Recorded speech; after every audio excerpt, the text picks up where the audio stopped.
nabagamba nti newaddeyo ekiseera kino sooka ensomesa eggwanga kubanga nabagamba gino emyezi egisembayo 3 nagidedicatinga okwongera okulaga bannayuganda abatuwuliriza, bannayuganda bazze bangoberera, bannayuganda bazze balaba bye tukola. Nabagambye ekigambo ky'okwejja olunero obwavu kikwatagana ku ffe bennyini.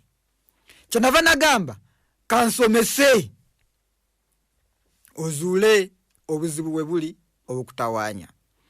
Era mu buufu obwo nabasomesa nembalaga weeks eziyise emabega challenges ezifeesinze omukozi ali rigid atali ready ku adjustinga bulamu bwe.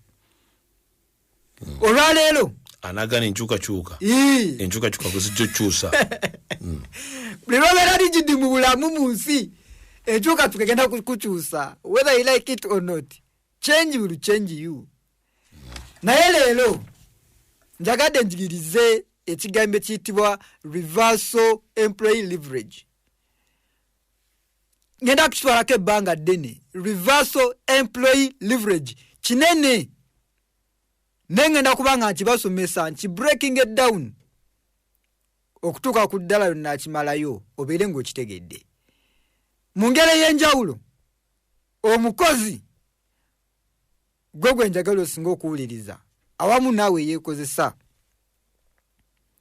Ku Sande nawuliriza bulungi program akezimbira era nenebaza Musumba Nsereko okunnyonnyola.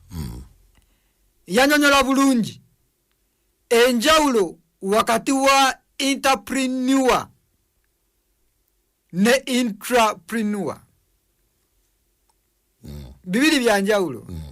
Entrepreneur omutandisi w'emirimu era agikola. Intra yo yalina ensigo ya entrepreneur naye ng'ate akyali wansi wa entrepreneur. Ebirowoozo alota bugagga naye ng'atanakusalawo. Sinakusalawo olumu nga ne timing tanaba kutuuka ng'akyetegeka. Asobola kuba ne mentality ey'okutandika emirimu, osobola okubeera n'obwongo ne art naye nga okyali wansi wa entrepreneur. Era abantu bangi abatambulidde mu buufu obwo ne babeerako ebakoze ebyenjawulo. Naye leero nze njagala kuyingirako munda katono ennyinyonnyole biki ebimeekinga omukozi okuva ku mukozi owa bulijjo okufuuka omukozi ali intrapreneur wadde ng'akyali wansi wa bakama be naye ng'alina obwongo obulowooza nga entrepreneur. Kyenjagala mbanyonyola olwaleero. Nzijukira bwe nali nkyasoma nga ndi mu high school nabagamba nti nasomera ku Hilton. Bukasa. Awe Mukono awo. Kyetume Mukono Bukasa. Nali awo okumala emyaka 6 kuva senior 1 mpaka senior 6. Era director waffe omukadde wa Dega Paulo oyo yali director wange naye ng'ate mukwano gwange. Teyali mubezi director oba HM yekka naye yali mukwano gwange ne kati akyali mukwano gwange.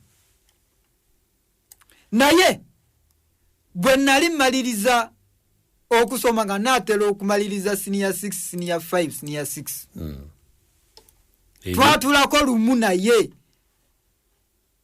nangamba Isaac oli mwana muto ate oli mwana mugezi. Nangamba nze okutuuka ku ddala lye ndiko olwaleero si lye naliko naye waliwo factors. There are factors which contributed. Waliwo embeera yamusobozesa okubeera waali. mukadde wange oyo azze akyogera lunye naye kenyini yali musomesa. Yes, a teacher. Nabeerako ne head teacher. Naye transition okuva mu head teacher to becoming a director of one of the best schools in the country. Teyagenda mu nyanja. Kubanga ennyanja teriko gate.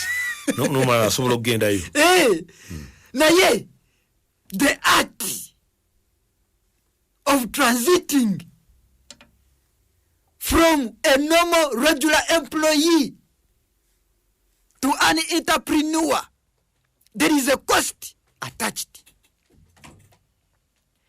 Kuliko ekyetaagisa okukolebwa okukyusa line ove mu kubeera omukozi owa bulijjo ofuuke omukozi alina ebibye oba alina byakola.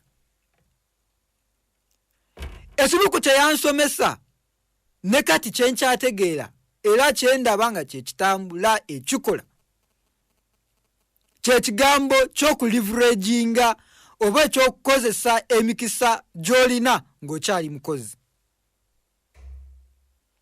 Ekimu ku bizibu ebitawaanya mmwe oba ebitawaanya abakozi butazuula mikisa gy'alina ng'omukozi ng'oli mu kitongole ky'okoleramu.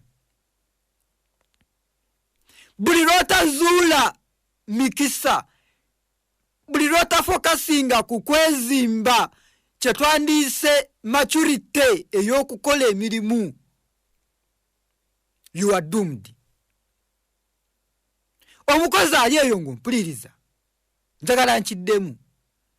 Buli lw'otazimba mentality ekubeere mu bwongo eya development kye tuyita working maturity, ogenda kaddiira mu kukozesebwa. Era ensonga emu eyamba omuntu okutransiting okufuna kye tuyita working maturity y'okurealizinga opportunities. Bw'obeera ng'okozesebwa, igwe, are you ready to take on the risks required as a person? Omwana okukula kwe okuva mu kwavula okuyingirira okutambula alina ebigo by'ajja ng'agwa. Tasituka busitusi n'atandika kutambula nedda, naye atandika nakutengerera. Bw'ava mu kutengerera n'atandika okutambula steps ez'enjawulo, oluvannyuma n'anywera ku ttaka n'abeera ng'atambula. Buli lw'obeera omukozi ng'oli ku mulimu gwa mukamawo naye nga toteekinze baby steps za kukula kuva mu kwavula otengerere ate oluvannyuma onnyikire ku ttaka otandika okutambula, olina ekizibu. Developing an entrepreneur mind elinganga mwana. It is nurtured. Byogoberera. It is nurtured. Elelerwa. Ngabala bomwana watandika mu kwavula, natandika okutengerera, natandika okunyikira ku ttaka. Kye kimu naawe omukozi. Bw'otandika ng'oli mukozi, katugamba ovudde mu internship, grades ozifunye nnungi, ofunye internship bakuritayininze oba ogenze walala otandise okukola. Obeeranga baby eyakatandika okwavula. Bw'oba ng'otandise okukola, ovudde mu internship ofunye placement esooka, you are like a baby. Kitegeeza tonafuna busobozi butengerera kubanga wakatandika. Kati gy'okoba okumala ebbanga eddene ng'okola, okutambulira mu line eya entrepreneur yatandika okulowooza ebirowoozo ebiri development ebitambula in the line of working. Olina okwewa time, you must grow as an employee. Okula ng'omukozi. Yes. Era ekimu ku kiyamba omuntu okukula ng'abadde mukozi kwe kubeera nga you are able to take on riskier and bigger tasks at your place of work. Olina okuba ne capacity takinga on ebintu ebizibu n'ebisikwako ne ku tasks z'olina okukola. Ebyo ebimu ku factors eziyamba omuntu okudeveloping okuva mu mukozi owa bulijjo to becoming an intrapreneur. Nabaga intrapreneur ye muntu alina capacity erowooleza ddala nga entrepreneur omutandisi w'emirimu naye lwakubanga ekiseera kye kiba tekinaba kutuuka ng'akyalina either nga tanabafuna bulungi capital amugjawo waali oba ng'akyakuŋŋanya skills ezimuyamba okufuuka entrepreneur atuukiridde. Era fact emu ekuyamba okugazalinga skills ezikufuula entrepreneur omutandisi w'emirimu omukulu omulungi, the number one supreme factor yeyo okutakinga on bigger mega tasks at your place of work currently today. Bw'obanga oli musomesa, you are just a mere teacher at your place of work ku ssomero gy'osomesaako. Otutte omutawaana okwewa ku mirimu egitali gigyo. Oyinza obanga oli teacher, a class teacher. Naye ogenze mu maaso n'oyiga discipline ey'okumanaginga mu abayizi mu disciplines endala. Okwawukana ne kibasoma. Nova biku ky'okusomesa abaana mu class naye agenzeko wabweru abaana okoze ebintu ebisingako ku mulimu gwo ogw'okusomesa obusomesa. Bw'obanga oli accountant mu kitongole mwokolera kituufu ebitabo bibaze obitegese bulungi naye otekinze step endala ey'okulaba nti on top of being an accountant, do you have any other value gy'oyongera ku kitongole ng'oggyeko discipline gy'olimu mu kitongole? Yes, kubanga bw'okuŋŋanya obukugu obwo bwe bukuyamba naawe okuzimba muscles ez'okukola nti bw'obanga ofulumye olinawo otandikira okukola ebinene. Buli lw'otazimba muscles za kukola togenda kukula. Bw'obanga oli mukozi olwaleero ozudde biki ebikola akatale, kyenjagala weebuuza mpuliriza olwaleero. Mukama wo, your immediate boss, your supervisor, alina kyasobola okugambako nti omuntu ono waali akola naye ng'akola ekisuuka ne ku mulimu gwe. Nti yaleetebwanga marketing officer, yaleetebwanga accountant, yaleetebwanga teacher, naye alina kyakoze ekyenkizo ekisuuka ku busomesa bw'akola. Buli lwe babuuza ekibuuzo ekyo oba buli lwe babuuza ekibuuzo ekyo nga ansa teriiwo, tegeera nti gw'oli mukozi ali regular agenda okukaddiira mu bwavu. Toyinaamu bya nsusso. Toyinaawo bya nkizo. Mbagambye mukadde wange wadde yasomesa era yaŋŋamba ekimu ku byamuyamba okubeera nga naye atandika essomero lye kwe kubeera nga on top of being a teacher yabeera nga muntu mulungi in human resource management, okwatagana ne banne, okuzuula nyambye ntya wewe nina okuziba eddibu. Bw'ombeera mu lukiiko ne babuuza bannange tukoze tutya ani nga tunawa task eno, are you ready to take it on wadde terimu parameters zo za mulimu gw'oweereddwa okukola? Are you ready? Obwongo bwo buzimbyemu factor egamba ati nsobola okustabilizingisa crisis ebeera mu kitongole mwenkolera.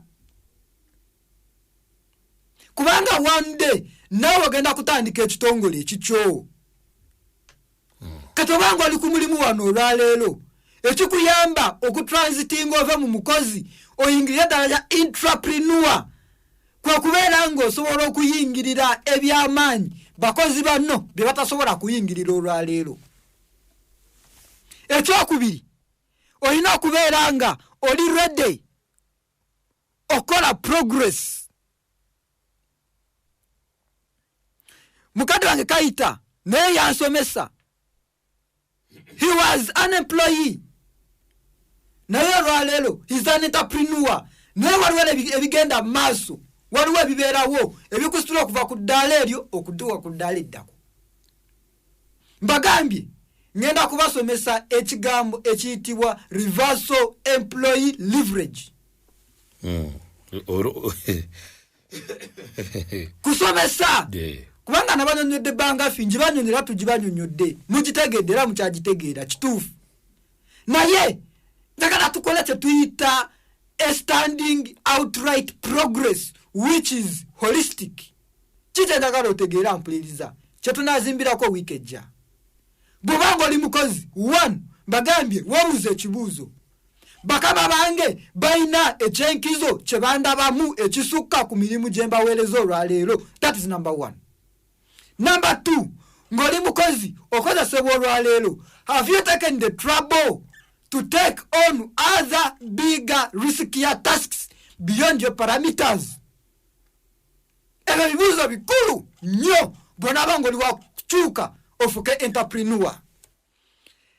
Bangafi jotule wakiso akade kabera katono nengenda kwongera okuzimba point eno ne weeks eziddako.